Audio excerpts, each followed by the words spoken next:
اکثر لوگوں کے ذہن میں ایک سوال پیدا ہوتا ہے کہ جنت میں انسان کیسی زندگی بسر کریں گے۔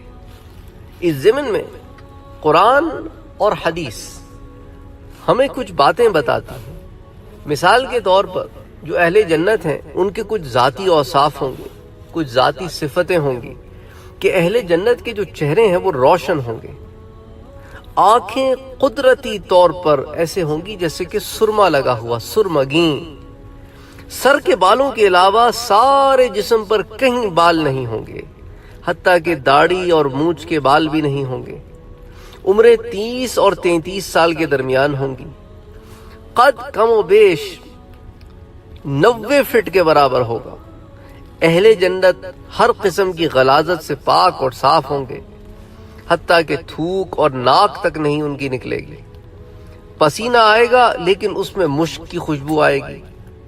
اہل جنت ہمیشہ خوش رہیں گے، مسکراتے رہیں گے، کوئی غم، کوئی دکھ، کوئی رنج، کوئی پریشانی کچھ نہیں ہوگا۔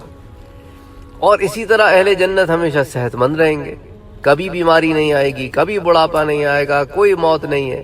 اچھا، جنتی خواتین کی جس صفت کا قرآن مجید میں بار بار ذکر کیا گیا ہے وہ یہ ہے کہ جنتی عورتیں انتہائی باحیا اور شرمیلی ہوں گی، نگاہیں نیچی رکھنے والی ہوں گی، حسن و جمال میں لولو اور مرجان جیسے موتیوں سے بڑھ کر حسین و جمیل ہوں گی۔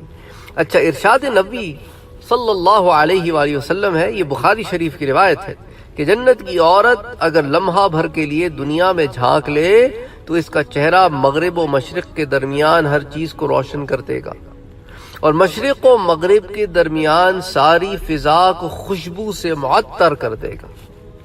اچھا، اسی طرح جنت میں کوئی شخص جو ہے نا وہ بن بیاہا نہیں ہوگا، کوئی ایسا کوئی کنوارا نہیں پھر رہا ہوگا۔ تو ہر ایک کی ایک عائلی زندگی ہوگی، ایک خانگی زندگی، گھر کی زندگی ہوگی۔ اچھا، ہر آدمی کی 2 بیویاں ہوں گی کم سے کم، زیادہ اللہ تعالیٰ بہتر جانتے ہیں۔ اچھا، یہ دونوں بیویاں جو ہیں نا یہ بنت آدم سے ہی ہوں گی، یعنی اولاد آدم سے ہی ہوں گی۔ ایسا نہیں ہوگا کہ کسی اور جنس سے انسان کی شادی ہو جائے، نہیں۔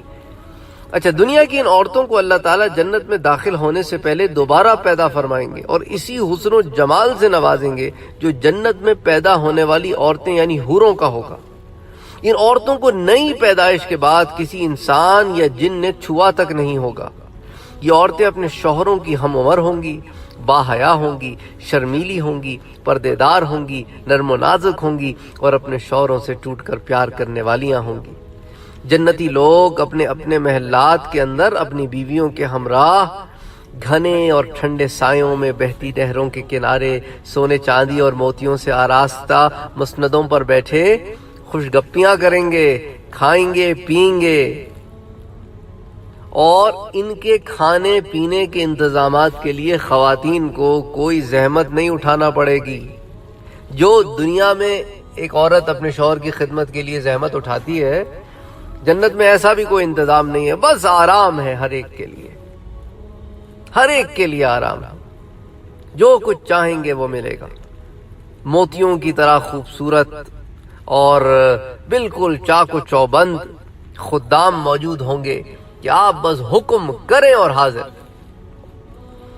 اچھا، ایک ہی خاندان کے جو قریبی اعزاء ہوں گے، مثال کے طور پہ والدین ہیں، دادا دادی ہیں، نانا نانی ہیں، بیٹا بیٹی ہیں، پوتا پوتی، یہ سارے جو ہے نا یہ اگر درجات کے اعتبار سے ایک دوسرے سے فاصلے پر ہوں گے تو اللہ تعالیٰ اپنے فضل و کرم سے کم درجے والوں کا درجہ بڑھا کر آپس میں ان کو ملا دیں گے۔ اللہ اکبر، اللہ اکبر، اللہ اکبر، یہ میرے رب رحمت ہے، میرا بھائی رحمت ہے۔ سبحان اللہ و بحمدہ، سبحان اللہ العظیم۔ اچھا، جنت میں داخل ہونے کے بعد اہل جنت کی سب سے پہلی ضیافت مچھلی کے جگر یعنی کلیجی سے کی جائے گی، دوسری میزبانی بیل کے گوشت سے کی جائے گی۔ مشروبات میں سے سب سے پہلے سلسبیل نامی چشمے کا پانی پلایا جائے گا جس میں زنجبیل کی آمیزش ہوگی، ملاوٹ ہوگی۔ ہر طرح کے لذیذ پھل جن میں انگور، انار، کھجور اور کیلے کا، ان کا تو باضابطہ قرآن کریم میں ذکر ہے، یہ عطا کیے جائیں گے۔ اور ہر طرح کے خوش ذائقہ خوشبودار مشروبات جن میں سے دودھ ہے، شہد ہے، آب کوثر ہے اور زنجبیل یا کافور کی آمیزش والا پانی ہے۔ سبحان اللہ۔ سبحان اللہ سبحان اللہ. اللہ تعالیٰ کی نعمتیں ہی نعمتیں ہوں گی، نعمتیں ہی نعمتیں ہوں گی. اچھا، ایک حوض کوثر ہے اور ایک جو ہے نا وہ حوض کوثر میں جہاں سے پانی لایا جائے گا وہ الگ ہے. تو حوض الگ ہے اور جھیل الگ ہے. تو اس کے اوپر باضابطہ ہم پچھلے دروس میں بات بھی کر چکے ہیں. تو صرف حوض کوثر میں ہی آب کوثر موجود نہیں ہے کہ بھئی جنت کے اندر پھر آب کوثر نہیں مل سکتا. نہیں، جنت کے اندر بھی مل سکتا ہے. باہر بھی نعمتن دیا جائے گا اور اندر تو پھر ملے گا ہی ملے گا. سبحان اللہ سبحان اللہ سبحان اللہ. تو اہل جنت کی تواضع کے لیے سونے، چاندی اور شیشے کے برتنوں میں یہ پیش کیے جائیں گے. اچھا، اسی طرح جو پینے کی چیزیں ہیں، جو کھانے کی چیزیں ہیں، وہ کبھی ذائقے میں خراب ہی نہیں ہوں گی، ہمیشہ تازہ رہیں گی، گویا بس ابھی ابھی.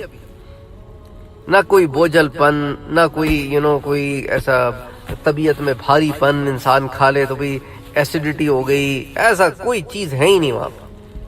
اچھا، جنتی کسی درخت سے خود پھل توڑ کر کھانا چاہیں گے تو پھل خود بخود ان کے پاس پہنچ جائے گا. کسی پرندے کا گوشت کھانا چاہیں گے تو آنن فانن تیار ہو کر حاضر ہو جائے گا. جنت کی ساری نعمتیں ہمیشہ کے لیے ہوں گی، ان میں کبھی کمی نہیں ہوگی، نہ ہی کبھی ختم ہوں گی. نہ ہی ان کا تعلق کسی خاص موسم سے ہے کہ بھئی سردیاں ہوں گی تو انگور آئیں گے، ایسا بھی نہیں ہے.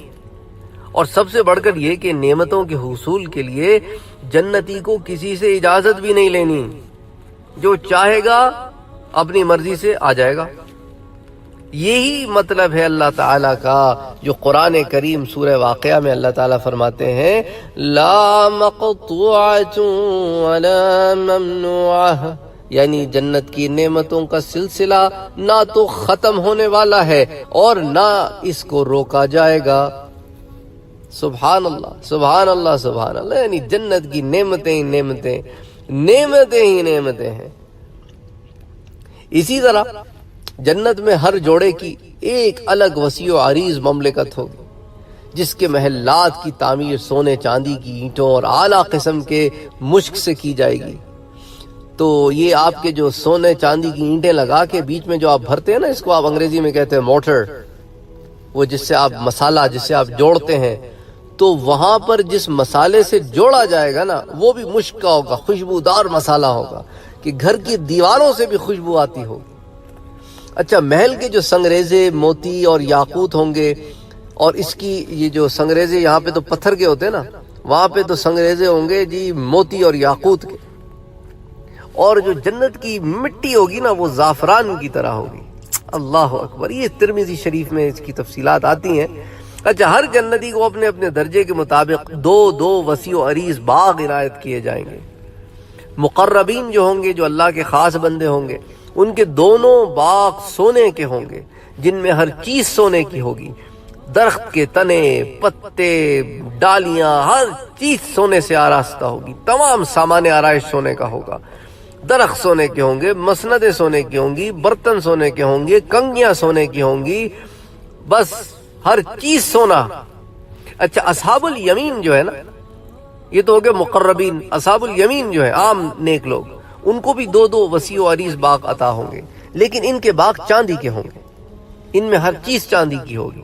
ان باغات میں اعلیٰ اور عرفہ ایسے آپ سمجھ لیں کہ چھتیں ہوں گی، یا آپ سمجھ لیں بیلکونیز ہوں گی، جن میں سبز ریشم کی قالینیں اور پھر تکیے لگے ہوئے. سبحان اللہ. ہر محل اس قدر وسیع و عریض ہوگا کہ اس میں نصب ایک خیمے کی چوڑائی 60 میل ہوگی. 60 میل. ہمارے تو کئی گاؤں آ جائیں 60 میل میں، شہر آ جائیں.